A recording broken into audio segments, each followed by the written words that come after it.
मुहर्रम की 10 तारीख को आप देखें, जब 9 तारीख आई 10वीं शब, अमर इब्न साद ने खबर भेजी कि हुसैन से कहो जंग के लिए तैयार हो जाए। मेरे इमाम ने कहा अमर इब्न साद से जाके कहो जंगे भी कहीं शाम में होती हैं, जंगे भी कभी रात में होती हैं, जंग दिन के उजाले में होगी। उससे कहो कि जंग शाम में नहीं, अगर उसे जंग करनी है तो कल करें, हमें आज रात की मोहलत दी जाए, आज रात की मोहलत दी जाए। अमर बिन साद ने सोचा शायद हुसैन इसलिए इजाजत मांग रहे हैं कि तैयारी जंग की नहीं होगी, तलवार तेज होगी, तीरों की धारें तेज होंगी, नेज़े संभाले जाएंगे, नौजवानों को प्रैक्टिस कराई जाएगी तलवार चलाने की। लेकिन जानते हो उसने ये सोच के इजाजत दी कि ठीक है कल जंग करेंगे। मेरे हुसैन ने कहा मेरे दीवानों मेरे पास आओ, और बुला के सबसे कहा था सुनो ये यजीदी मेरे खून के प्यासे हैं, इन्हें तुमसे मतलब नहीं है। कोई बच्चे छोड़ के आया है, कोई बेटियां छोड़ के आया है, किसी ने माँ बाप छोड़े हैं। कहा सुनो हम करीम इब्ने करीम हैं, हम इजाजत देते हैं कि तुम जा सकते हो, ये यजीदी मेरे खून के प्यासे हैं, तुम्हें इनसे कोई मतलब नहीं और इनको तुमसे नहीं, तुम जाना चाहते हो तो जाओ। सबने इनकार कर दिया, हुसैन तुझे छोड़ के हम नहीं जा सकते। मेरे इमाम ने कहा अब्बास का जी आका का चिराग गुल कर दो। क्यों? कि शायद जो उजाले में नहीं जाना चाहता हो वो अंधेरे में चला जाएगा। गाजी अब्बास ने चिराग गुल किया। और लोगों तुम्हें मोहब्बतों का वास्ता है, मोहब्बतें इस तरह निभाई जाती हैं, रिश्ते इस तरह निभाए जाते हैं, और इस तरह से अहद पैमान और वफा के वादे निभाए जाते हैं। मेरे हुसैन ने ना हालत जब चिराग बुझ गया, थोड़ी देर के बाद का अब्बास का जी आका का आप जरा चिराग रोशन करो।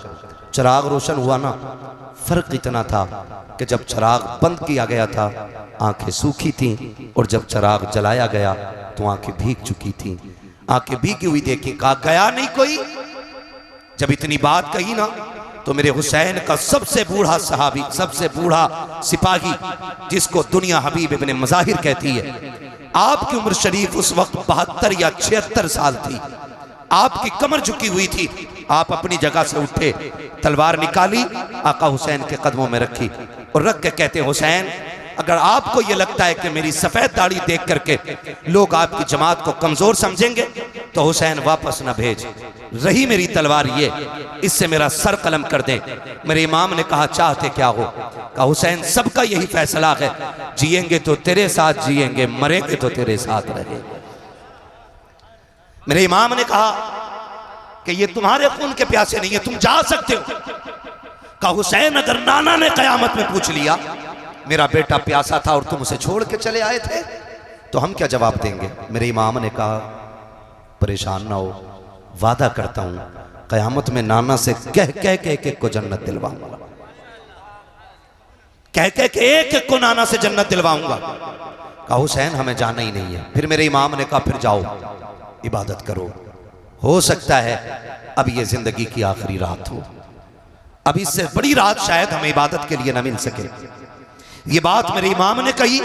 फिर हर खेमे में सजदे भी हो रहे थे, तिलावत भी हो रही है। किसी को जान की परवाह न की, किसी को खानदान की परवाह न की, किसी को अहलो अयाल की परवाह न की। सारी कौम जितने भी सिपाही हैं, पूरा काफिला अल्लाह की इबादत में लग जाता है। किसी का सजदे में सर है, किसी के लबों पे तिलावत कुरान है। अल्लाह अकबर, फजर का वक्त करीब आया है। मेरे इमाम ने हजरत अली अकबर को बुलाया था। का अकबर कहा जी बाबा कि जब मौलाए कायनात थे तो इमाम हसन अजान पढ़ते थे, नमाज अली पढ़ाया करते थे। जब बाबा का विसाल हो गया फिर अजान मैंने पढ़ी है, नमाज भाई हसन ने पढ़ाई है। आज हसन नहीं है, नमाज मैं पढ़ाऊंगा, अजान अकबर आपको पढ़नी है। अकबर जाओ अजान पढ़ो, और आते आते मैदान करबला का मंजर भी देखते आना, पूरे मैदान का जायजा भी ले लेना। हजरत अली अकबर गए हैं, आपने जाकर के अजान पढ़ी है। अजान पढ़ के फारिग हुए हैं, आप जब मैदान करबला को देखने के लिए निकले हैं और आपको हिचकियों की आवाज आई है, आपने उधर रुख किया है जिधर से रोने की आवाज आ रही थी।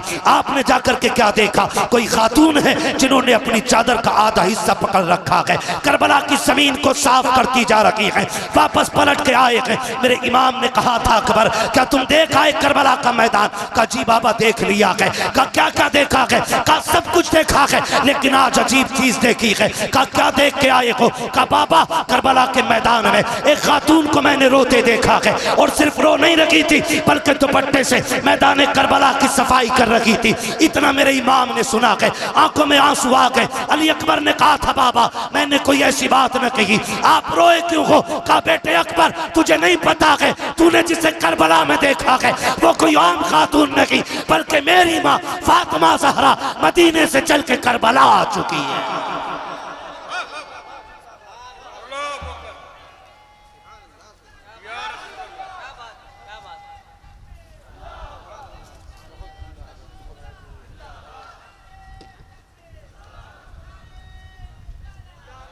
जवाब नहीं, जवाब दीजिए माशाअल्लाह।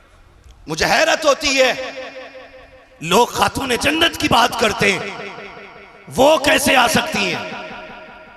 वो कैसे आ सकती हैं? मैंने कहा जरा दिल पे हाथ रख के बता, तू 7 समंदर पार हो और तेरी मां हिंदुस्तान में हो, रात के 3 बजे तुम्हारे पेट में दर्द उठे, फजर होने से पहले मां का फोन पहुंच जाता है, बेटे खैरियत है? अम्मा क्यों? कहा रात 3 बजे से आंख नहीं लग रही है, रात 3 बजे से आंख नहीं लग रही है।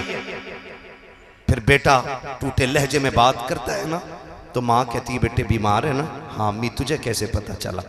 कहा बेटे रात 3 बजे मेरी आंख खुल गई, तब से दिल घबरा रहा है। मैंने कहा अगर आज की गुनाहगार माँ 7 समंदर पार का पता रख सकती है तो खातून जन्नत अपने बेटे करबला में शहीद होने के लिए जो गए हैं उनकी खबर क्यों नहीं रख सकती है? मुझे तो हैरत होती है लोगों पे। कहा अकबर तुमने जिसे देखा है ना वो कोई आम खातून नहीं, मेरी माँ फातिमा ज़हरा है। कहा वो करबला में आ चुकी हैं, तारीख गवाह है। फजर पढ़ी, फजर के बाद का वक्त है, सुने खुद नहीं खाते हैं गैरों को खिला देते हैं, ऐसे होते हैं मोहम्मद के घर आने वाले, ऐसे होते हैं मोहम्मद के घर आने वाले। बहुत गौर से सुनिएगा, फजर के बाद का वक्त शुरू हुआ। एक बच्ची यजीदी खेमों से निकल करके हुसैन के खेमे में आ गई। है तवज्जो सारे लोगों की? भाई कुर्सी के चक्कर में ना पड़े, ये कुर्सी बड़े बड़ों को खा गई और इसकी लंबी उम्र नहीं होती आरिफ भाई, उम्र बड़ी मुख्तसर है इसकी। एक टांग टूट जाए तो बैठने वाले की तोड़ देती है, ये बैठने वाले की तोड़ देती है। हम प्लास्टिक की कुर्सी वाले नहीं, हम तो आयतुल कुर्सी वाले लोग हैं। जो इस कुर्सी पे बैठे 2 फीट उठता है, जो आयतुल कुर्सी को साथ लगा ले वो रोज उड़ के जाके अल्लाह के आसमान तक चला जाया करता है। आयतुल कुर्सी का उरूज है। तवज्जो है सारे लोगों की? जिसको जहां जगह मिल गई है बैठ जाइए भाई। मैं देख रहा हूं एक कुर्सी पे 3 बैठे हुए हैं, कुर्सी पे भी सितम है। कुर्सी ने संभाल रखा है तो ज्यादा हिलिएगा नहीं, वो टूट सकती है। तवज्जो है सारे लोगों की? कौन सा वक्त शुरू हुआ?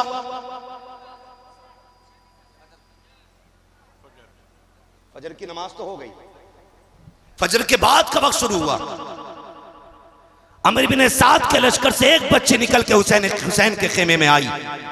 वो बच्ची टहल रही थी, सैयदा ज़ैनब की नजर पड़ गई। जानते हो ज़ैनब कौन है? ज़ैनब वो है जिसने कम उम्र में सबसे पहले कुरान हिफ्ज किया है। हाँ, ज़ैनब वो है जो कूफे की शाहराहों पर, कूफे की गलियों में, कूफे की जमीन पर कुरान की तफसीर बयान करती रह गई है। और मुझे तो बात समझ में ही नहीं आती है, हमारी कौम ने समझा क्या है करबला को? हुसैन जवान होकर के सीधे करबला नहीं गए। हुसैन वो गए जिसने 25 साल रियाजुल जन्ना में बैठ करके लोगों को हुजूर की हदीसें पढ़ाई है। 25 साल तक मेरा इमाम रियाजुल जन्ना में बैठ करके हुजूर की हदीसें पढ़ाता रहा है। और आज मेरी कौम का हाल ये है कि अपना बाप मरने लगता है, बेटे को सूरे फातिहा पढ़ने की तौफीक नहीं होती है, बाप की सांसें अटकने लगती है, तब कुरान वाला तलाश करने जाया करते हैं। कहने को पक्के हुसैनी है लेकिन सही से सूरे इखलास भी याद नहीं है। हाथ जोड़ के तुम्हें खुदा का वास्ता दे के कहता हूँ, ओ लोगों, खुदा के वास्ते आने वाले मुहर्रम से पहले भले डेग बने या ना बने, सबील के लिए पानी का इंतजाम हो या ना हो, हर नौजवान जिसे कुरान ना आता हो इतना कुरान जरूर सीख ले ताकि 1000 मर्तबा सूरे फातिहा पढ़ के 10 मुहर्रम को मुसल्ला बिछा के हुसैन से कहे, आका आपने नेज़े पे कुरान पढ़ के सुनाया है, मैं मुसल्ले पे बैठ के सूरे फातिहा सुनाने आ गया।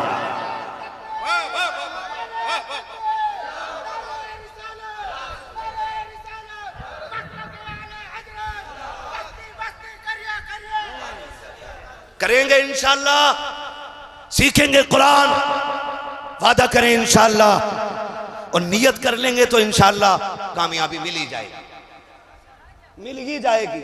हमने उन्हें मोबाइल चलाते देखा जिन्हें हिंदी नहीं आती। हाँ, एक कह रहा मुफ्ती अम्माद की तकरीर भेज दो, जिसे ये नहीं पता उधर कोई बैठा है क्या। तो हम लोग अंग्रेजी में मोबाइल चलाना सीख जाते हैं, तो क्या हमें कुरान पढ़ना नहीं आ सकता है? बोलो, आ सकता है कि नहीं आ सकता है? वादा करते हैं ना आज हुसैन के नाम पे, आने वाले 10 मुहर्रम से पहले इंशाअल्लाह हम कम से कम सूरे फातिहा जरूर सीख लेंगे और जितना ज्यादा से ज्यादा सीख सको सीख लो, वरना हमारी कौम का हाल यही है अलमिया भाई, हमारी कौम का हाल यह है, मस्जिद में 2 रकात पढ़ने जाता जिस दिन दूल्हा बनता। हाँ भाई, तो सुबह जब तक आए ना निकल के ना, दूल्हा इमाम निकल के ना आए ना, खड़ा रहता। क्यों कि नियत नहीं बताई अभी किसी ने, नियत नहीं बताई है। एक को नियत बताई, नियत तो बता दी, दे सजदे पे सजदा, सजदे पे सजदा। ये मेरे साथ का हादसा है भाई, मैं किसी और की नहीं बता रहा हूँ, मेरे साथ का हादसा है भैया। वो सलाम ही नहीं फेर रहा है, पीछे वाले कह रहे कब सलाम फेरेगा, तो सजदे में कह रहे आके थोड़ी देर रुक जाओ, सजदे में कह रहा है कि बस अब के आखिरी रकात है। ये हमारे दूल्हाओं की कंडीशन है। फिर गाड़ी घर से निकली है, 4 कदम चली थी कि हादसे का शिकार हो गई। माँ ने सर पे खाक डाली, बाप तड़प जाता है, हाय बेटे के हाथ की मेहंदी नहीं छूटी थी, अभी सेरे के फूल नहीं टूटे थे, बेटे की जिंदगी का कारवां उजड़ गया है। खुदा की कसम खा के कहता हूँ, इतना कुरान सीख लो कि घर से दूल्हा बन के भी निकलो, अपने ऊपर आयतुल कुर्सी पढ़ के दम कर लो। अल्लाह की इज्जत की कसम, अगर वो राजी हो गया, जब तक लौट करके ना आओगे मौत भी तुम्हारे करीब नहीं आ सकती है। यह हकीकत है। हमारी कौम को नमाज नहीं आती, नमाज नहीं आती। हसन हुसैन उसमें भी बड़ा शीन, ऐसे बाबे हमारे बड़ा लंबा झंडा लगाया एक ने, उस पे लाल कलर का झंडा और उस पे लिखवाया हरे कलर से या हसन, बड़े शीन से। और इलाज कर रहा है वो लोगों का नहीं। पूछे ना इन उलमा से, पूछे। इतना कुरान तजवीद की रियायत से याद करना फर्ज है जितने से नमाज मुकम्मल हो। ये याद रखिएगा, ये नमाज जनाजा नहीं है एक ने पढ़ ली तो सबकी उतर गई। ये नमाज जनाजा सबको अपनी अपनी नमाज याद होनी चाहिए। करेंगे इंशाअल्लाह। अगली बात करूं, अगर तैयार हैं आप तो बोलें जरा सारे या हुसैन। पीछे वाले थक गए, अल्लाह करे इनको हाथ उठाने की तौफीक मिलती रहे। मैं बद्दुआ नहीं करूंगा क्योंकि मेरे नबी पूरी जिंदगी इस उम्मत के लिए दुआ करते रहे। हाँ ठीक है, कह सकते हैं, जरा बोल दें या हुसैन। हाँ, मैं एक साहब तकरीर कर रहे थे, वो नजामत कर रहे थे अफक भाई, तो कह रहे कि जो हाथ हुजूर के नाम पे उठ जाएगा उसे कभी फालिज नहीं होगा। मैंने कहा भाई अजीब मसला है, बीमारियां भी रब की तरफ से नेमत होती हैं, ये दावा क्यों कर रहे हो? अगर फालिज होना या अजाब या इताब होता तो इमाम बुसीरी के बारे में क्या राय है? और बीमारियां रब की तरफ से आजमाइश होती है। लेकिन इतना कहूंगा कि जो हाथ हुजूर के नाम पे उठेगा वो किसी बदअकीदा के आगे कभी मिलाने के लिए नहीं झुकेगा। कहें जरा या रसूल अल्लाह। कौन से वक्त की बात हो रही है? फजर के बाद का वक्त है। हुसैनियों में मुबारकबाद पेश करता हूं, तुमने करबला वाले हुसैन की महफिल सजा रखी है। तुम उनकी महफिल में आके बैठे हो जिनकी चौखट से आज तक कोई खाली गया ही नहीं है।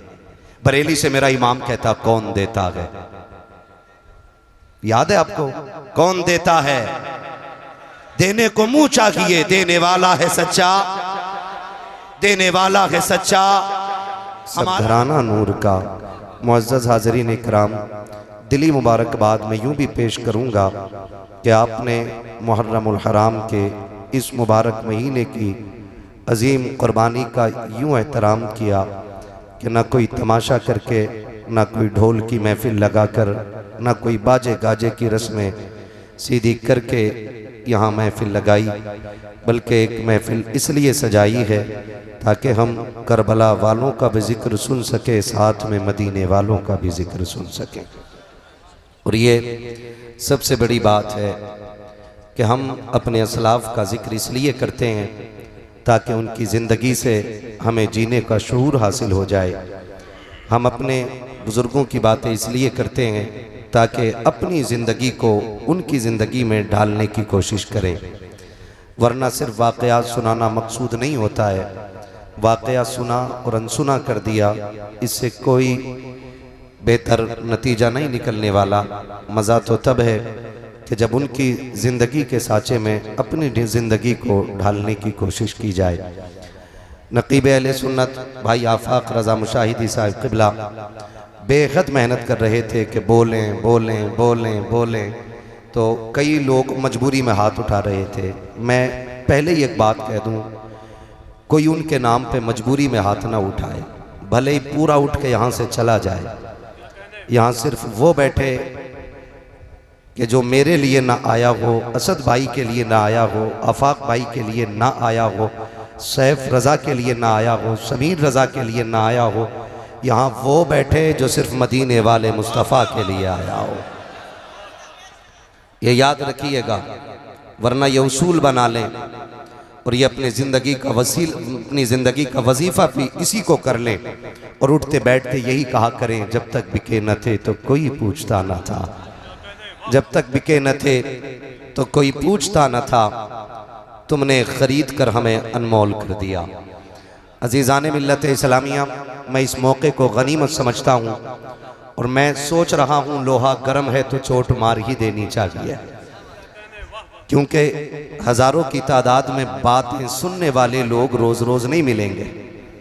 आज है तो मैं बात कह जाऊँ, और मैं ये पूरी जिम्मेदारी के साथ कह रहा हूँ, अगर मैं अपने बाप की बात करूँ तो गरेबान पकड़ के मिंबर से उठा देना, और बात रसूल पाक की हो तो एक एक बंदा इस बात को सीने पे नोट करके लेकर के जाए।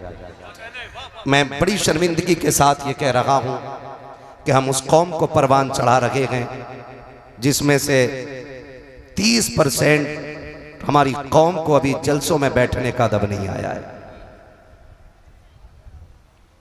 बुरा ना मानिएगा, ये मत सोचिए हम ही आए और हम ही को डांट पड़ गई।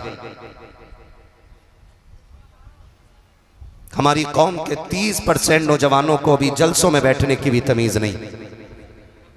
अगर गलत कह रहा हूं अंदाजा लगा लें, मेरे 30% मैंने कहा, लगभग 35% से ज्यादा लोगों के सरों पे टोपियां नहीं है। ये एक बहुत बड़ा अलमिया है, इसे हल्के में मत लेना। हम 70 सालों में अभी तक अपनी कौम को टोपियों का शौक नहीं दिला पाए,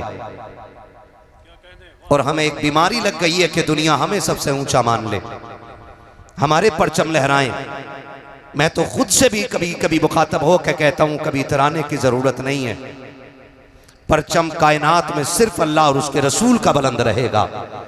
बाकी कायनात की हकीकत यह है कि हुए नामवर बेनिशां कैसे कैसे, जमी खा गई आसमां कैसे कैसे। मेरी कौम के नौजवानों, आप इमाम अली मकाम की महफिल में आके बैठे हैं, याद रखिएगा आज के बाद किसी भी जलसे में जाओ ना तो नंगे सर न जाना, इसलिए कि दुनिया की महफिल में बैठने का मतलब और होता है और हुसैन की महफिल में बैठने का मतलब और होता है।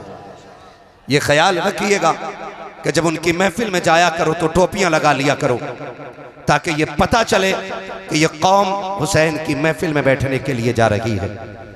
मैं अक्सर ये देखता हूँ जलसों में कि जिस बस्ती में जलसे होते हैं उस बस्ती के नौजवान गांव के बाहर घूमते होते हैं और बाहर के लोग आकर के उस बस्ती के जलसे को आबाद करते होते हैं। तो मैं कभी कभी सोचता हूँ इन्हें क्या हो गया, फिर कभी खुद ये सवाल का जवाब मुझे मिलता है और मेरे जहन की यूं समझे कि इस तरह से मेरी जहन साजी की जाती है, गोया कोई पीछे से थपकी दे के कहता है कि महबूब की महफिल को महबूब सजाते हैं। ये जो गलियों में टहल रखे हैं इन पर एतराज न कर, ये जो आज भी शहर के बाहर निकल आए हैं इन पर एतराज न कर। हकीकत ये है कि महबूब की महफिल को महबूब सजाते हैं, आते हैं वही जिनको सरकार बुलाते हैं। अगर कोई इतनी अजीम महफिल में नहीं आके बैठा ना, मुझे कोई एतराज नहीं है, मुझे कोई शिकायत नहीं है। उस बंदे को सोचना चाहिए कौन सी गलती कर बैठा हूं जो आज भी अली के बेटों ने अपनी महफिल में बैठने की जगह नहीं दी है। ये ख्याल कीजिएगा। अगली बात जो मैं कहने लगा हूं, अल्लाह करे ये हजम हो जाए, बड़ी कड़वी बात है, अरबाब मिंबर की दुआएं चाहूंगा, हिम्मत कर रहा हूं। 1 मुहर्रम से लेकर 10 मुहर्रम तक हम लोगों ने सफर किए हैं, कई राहों में गुजरे हैं और 10 मुहर्रम में जो नतीजा सामने आया वो बयान से बाहर है। कई जगह पे रोड जाम कर दिए गए क्योंकि लोगों ने बड़े बड़े ढोल गलों में लटका रखे थे, पैरों में जूतियां नहीं, सर पे टोपियां नहीं, मुंह पर वुजू के नाम से एक कतरा पानी का नहीं गया होगा और ढोल बजा करके सबसे बड़ा हुसैनी का दावा, हुसैनी होने का दावा कर रहे थे।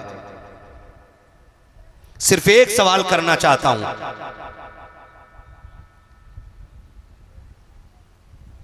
कि जिस इस्लाम की खासियत यह है कि उसका मानने वाला अगर किसी गली से गुजरे और उस गली में कोई पत्थर का टुकड़ा पड़ा रह जाए तो देखने वाला कहता शायद यहां से कोई मुसलमान नहीं गुजरा है।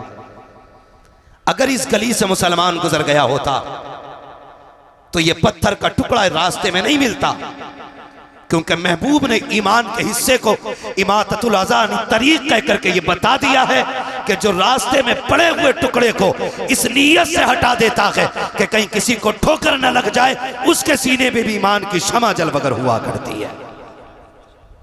मैं सिर्फ एक बात पूछना चाहता हूं, अगर राह की पड़ी हुई चीज को हटा देना ईमान का हिस्सा है तो ताज़िये के नाम पे, ढोल के नाम पे राहों को इसलिए रोक देना ताकि लोग हमारी तादाद को देख के मुस्कुराने लग जाएं, हमारी कसरत को देख के मुस्कुराने लग जाएं, लोगों को हैरत हो हमारे सरों की तादाद देखकर। मैं पूछना चाहता हूं, ये कौन सा इस्लाम हम दुनिया को दिखाना चाहते हैं, कौन सा दीन दिखाना चाहते हैं? हम जानते हैं गाड़ियां फंसी रहती हैं, उनमें औरतें भी होती हैं, बच्चे भी होते हैं, भूखे भी होते हैं, प्यासे भी होते हैं। अगर तेरे ताज़िये की वजह से कोई बच्चा गाड़ी के अंदर प्यासा रोने लग गया तो बता क्या फर्क रह जाएगा तेरे सितम में और यजीद के सितम में? अगर तेरी वजह से कोई गाड़ी में भूखा रह गया तो क्या फर्क रहेगा तेरे किरदार में और यजीद के किरदार में? तुम्हें खुदा का वास्ता लेके निकलो जुलूस, तुम्हारी मर्जी है, लेकिन राह घेर के नहीं, राह छोड़ के निकलो ताकि दुनिया को पता चल जाए। राहों को रोक लेना ये यजीदियों का काम है, राहें खोल देना ये हुसैनियों का काम है।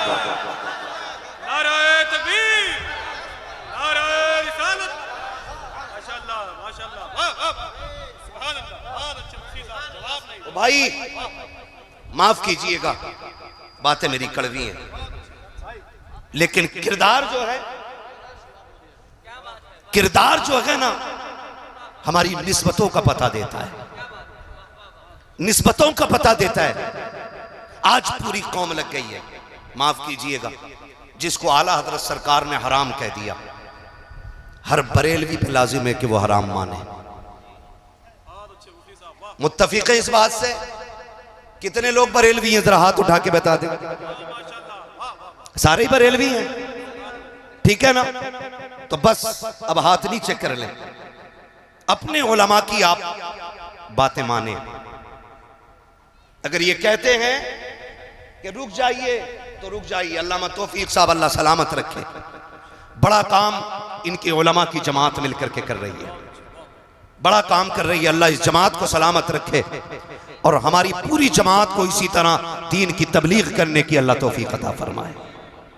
हाँ, हम वो काम करें जिससे ये लगे कि हुसैन के मानने वाले अच्छे अखलाक वाले होते हैं। करेंगे इंशाअल्लाह। वही काम कीजिएगा कि जिससे कोई ये ना कहे हुसैनी ऐसे होते, हुसैनी ऐसे होते। डॉक्टर इकबाल ने कहा था, यूं तो सैयद भी हो, मिर्जा भी हो, अफगान भी हो, तुम सभी कुछ हो, बताओ कि मुसलमान भी हो। हम अपने रवैयों को देखें, हम अपने किरदार को देखें और अपने हालात को देखें। याद रखिएगा, सिर्फ 10 दिन हुसैन के नहीं है, 365 दिन हुसैन के। बोलें सुभान अल्लाह। इतना आहिस्ता ना बोलें कि मौलवी को नींद आ जाए, और इतना जोर से भी ना बोलिए कि पुलिस पकड़ के ना ले जाए, है ना। मैं जहां तक जानता हूं असद भाई, अभी तक मैंने किसी जलसे में नहीं देखा कोई जोर से सुभान अल्लाह कहने की वजह से मर गया हो, है ना। मरता भी नहीं है कोई। अगर डर ना हो मौत का तो फिर बोले या हुसैन। क्या बात है नौजवानों, आज इतना गला खोल के हुसैन का नाम लें कि आवाज बैठ जाए, ताकि कल सुबह उठें तो चाय इशारे से मांगे। अम्मी कहे हो क्या गया, कहना अम्मा जो पैसे वाले थे वो उनके नाम पे पैसे लुटा रहे थे, मेरे पास कुछ नहीं था, मैं जहरा के लालों पे आवाज लुटा के आ गया हूं। कम से कम इतनी तो कुर्बानी दे के जाइएगा। हाँ, इतनी कुर्बानी जरूर दे के जाइएगा, वरना अल्लाह सलामत रखे हमारी कौम को। हजरत जहां नहीं बोलना चाहिए वहां बहुत बोलती है, और जब नहीं बोलना चाहिए तब बहुत बोलती है। अभी पूरा स्टेज खड़े होकर छुपा रहा था, चुप जाओ भाई चुप जाओ, लेकिन चुप ही नहीं रहे थे। एक बंदा बता दो जो यहाँ बैठ के मिंबर पे उसने ये नहीं कहा हो बोलो। पहले ऐलान से लेकर के मेरे नाम तक सबने कहा बोलो बोलो बोलो, लेकिन हम बोलने को तैयार नहीं, कहीं बिजली का बिल ज्यादा ना आ जाए। हम उस उत्तर प्रदेश में रहते हैं जहां पे सांस लेने का भी बिल देना पड़ रहा है। हाँ, मुझे इलेक्शन नहीं लड़ना है, वरना मैं एक एक टॉपिक पे बात करने की हिम्मत रखता हूं, लेकिन मैं गैरों को बाद में समझाऊं, पहले अपनों से निपट लूं। मेरा एक उसूल है भाई, मेरी तकरीर तबे यार को बेचैन करती है, सबब क्या है वही कहता हूं जो दिल पर गुजरती है। बहुत गौर से मेरी बात सुनिएगा, कोई काम ऐसा ना करे। 365 दिन हुसैन के, बोलो है कि नहीं। 5 वक्त की अजानें हुसैन की हैं, अजान का हर कलमा हुसैन का है, कलमे का हर हर्फ हुसैन का है। और अगर करीब से देखें तो इबादत में चागत हुसैन की है, सजदों में लज्जत हुसैन की है। लेकिन उसे पता हो ना जिसने इस इबादत को मजबूती से पकड़ रखा हो, है ना। 10 मुहर्रम आई, ले सबील दे सबील, ले सबील दे सबील। माफ कीजिएगा मैं सबील का मुखालिफ नहीं, तबर्रुक है हुसैन, बटना चाहिए, लेकिन रुक के बताइए पानी वो है जिसे हुसैन ने मुंह मोड़ के देखा तक नहीं। जो सबसे ज्यादा 10 मुहर्रम में हम बांट रहे हैं, पानी वो है जिसे हुसैन ने मुड़ के देखा ही नहीं, और कुरान वो है जिसे नेज़े पे चढ़ के भी सुनाया है। अब इसी चीज को देखें, कौम पानी में डूब गई और सजदे भूल गई, कौम शरबत में डूब गई और तिलावत भूल गई।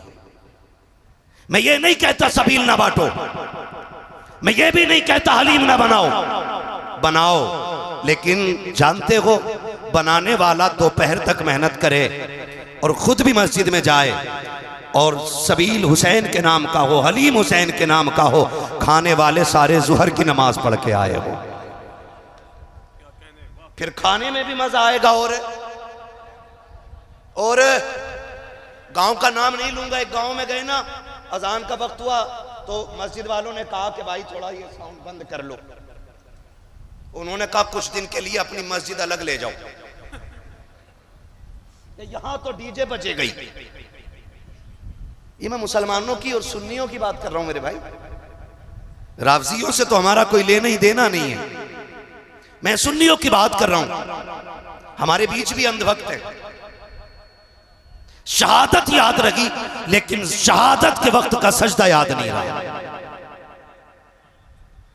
ये क्यों भूल जाते हैं हम? कह रहा कुछ दिन के लिए ना आप मस्जिद उधर ले जाइए, 10 दिन तक ये बंद नहीं होना है। खुद सोचें जरा, ये हमारे रवैये दुरुस्त है? ये हमारे तरीके दुरुस्त है? नहीं है ना। अगली बात एक और कह दूं, वादा करें इंशाअल्लाह जैसी मुहर्रम का चांद नजर आएगा हम तिलावत भी कसरत से शुरू कर देंगे और सजदे भी कसरत से शुरू करेंगे। वादा करते हैं इंशाअल्लाह, सारे वादा करते हैं इंशाअल्लाह। जो हाथ नहीं उठा रहे जरा चेक तो करो क्यों नहीं उठा रहे। अगर नहीं उठा तो दुआए कुनूत सुन लूंगा, खड़ा करके देखूं किसका हाथ नहीं उठा। बेटे तुझसे नहीं सुनूंगा, तू बहुत छोटा है, तू डर की वजह से हाथ ना उठा। हाँ, कोई बात नहीं है, करते हैं इंशाअल्लाह वादा। एक बात और कहूं, मुहर्रम की 10 तारीख शहादत की तारीख है। किस चीज की तारीख है? शहादत की तारीख। इसमें अहले बैत अतहार का एक एक फर्द दीन के लिए कुर्बान हो रहा है। अगर मैं फर्दन फर्दन शहादतें बयान करूं तो बड़ा वक्त चाहिए।